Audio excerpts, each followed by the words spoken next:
NCERT के 4.3 द्विघात समीकरण।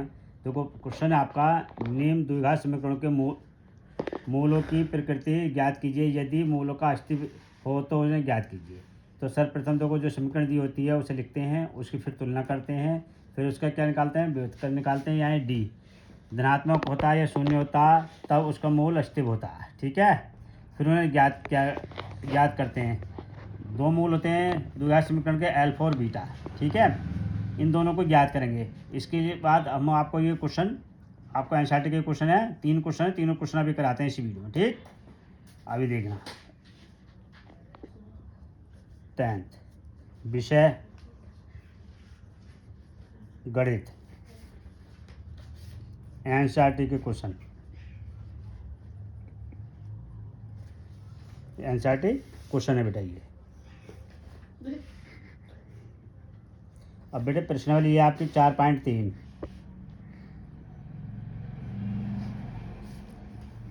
द्विघात समीकरण।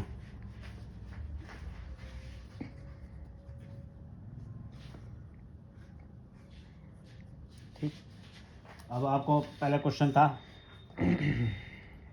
2x² 3x + 5 = 0।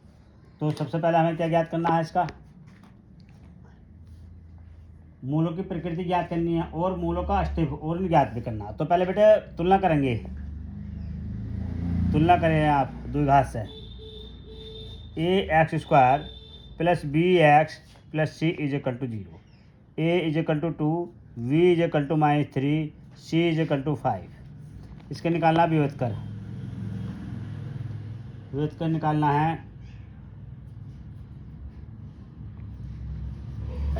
d ज्ञात करना है, b² - 4ac।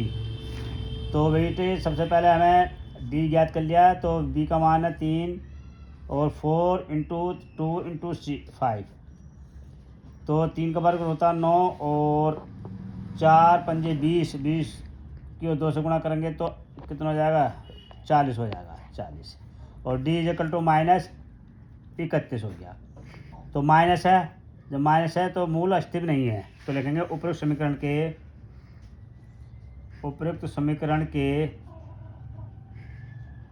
मूल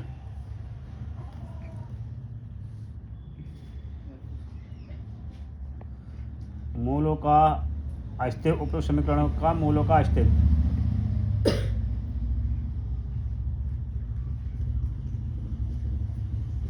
अस्तित्व नहीं है, क्योंकि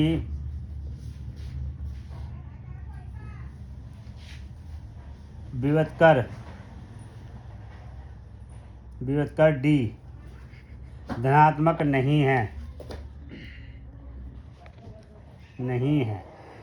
इसीलिए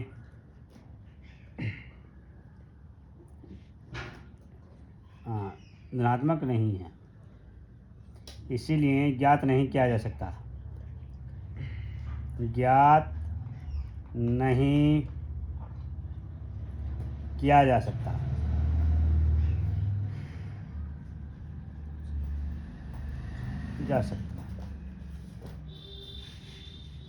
अब मूलों की प्रकृति याद करेंगे। मूलों की प्रकृति देखो बेटा, क्या है प्रकृति, जब विभेदकर माइनस में होता है, यानी कि d माइनस में होता है, तो मूलों की प्रकृति कैसी होती है, मूलों की प्रकृति होती है मूल वास्तविक नहीं होते हैं, यानी कि अवास्तविक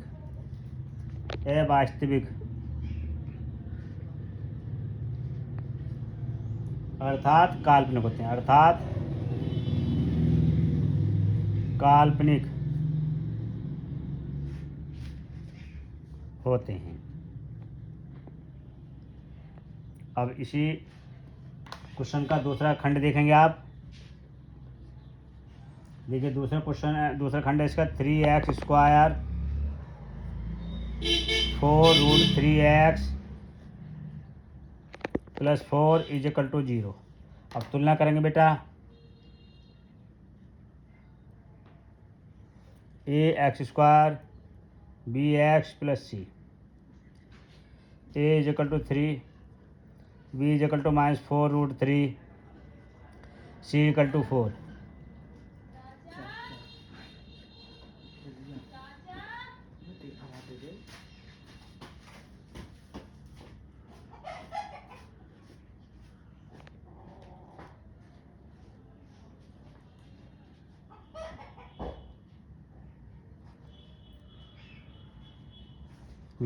ज्ञात करना D, B square minus 4ac 4√3 का होल स्क्वायर 4/3, 4 का वर्ग 16√3 और 4 चौक 16√3। देखो 16×3 = 48, 16×3 = 48। डी इज इक्वल टू कितना हो गया भाई? 0 हो गया। तो मूल क्या है? अस्तित्व है। मूल उपरोक्त समीकरण के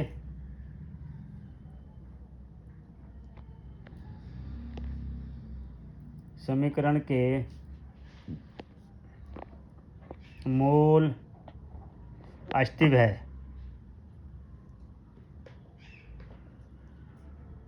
अस्तित्व है क्योंकि व्यस्कर का मान 0 है। अब बेटा अब इन्हें ज्ञात करेंगे। अब ज्ञात क्या करेंगे? D is equal to alpha is equal to -b plus √d/2a। तो alpha is equal to minus, ये और माइनस प्लस हो गया बेटा 4√3 और 0 हो गया /2a हो गया। तो बेटे देखो 4√3 और बेटा 2a की वैल्यू कितनी आएगी? 3, 2 दूनी 4, तो 2√3 हो गया बेटा। बीटा निकालो बेटा, बीटा बराबर हो जाएगा -b - d/2a माइनस b की वैल्यू रखो भाई, b की -4√3, d की वैल्यू 0 है /2a 3, तो माइनस प्लस 4√3/2√3, 2 से इसे काट दिया तो देखिए 2√3/3 आएगा। बेटा मूलों की प्रकृति ज्ञात करनी है। मूलों की प्रकृति देखो कैसे ज्ञात करेंगे भाई। मूलों की प्रकृति अभी ज्ञात करेंगे तो दोनों मूल बराबर आ गए तो लिख देंगे उपरोक्त समीकरण के, ये देखो मूलों की प्रकृति, मूलों की प्रकृति कैसी होगी भाई? मूलों की प्रकृति जब 0 होगा तो मूल वास्तविक होंगे, वास्तविक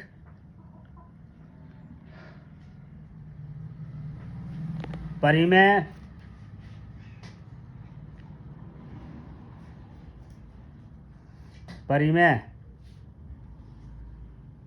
और समान बराबर।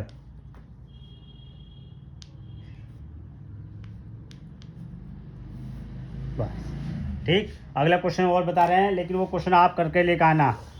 देखिए वो थर्ड पार्ट है इसका, उसे आप स्वयं करना। इसी तरह से होएगा। सबसे पहले देखो क्या करेंगे, दी हुई समीकरण की तुलना करेंगे द्विघात से, फिर उसका विभेदकर ज्ञात करेंगे। फिर विभेदकर यदि धनात्मक या 0 आता है तो अब वो मूल वास्तविक होंगे, ठीक है, उन्हें ज्ञात कर सकते हैं अल्फा और बीटा, जैसे क्वेश्चन नंबर सेकंड पार्ट में दिखाया था हमने। ठीक, इसी तरह से ये आपका पहला क्वेश्चन एनसीईआरटी का कंप्लीट हो गया। ठीक, और अगले वीडियो को देखने के लिए चैनल को सब्सक्राइब कीजिए और वीडियो को लाइक कीजिए। Thank you.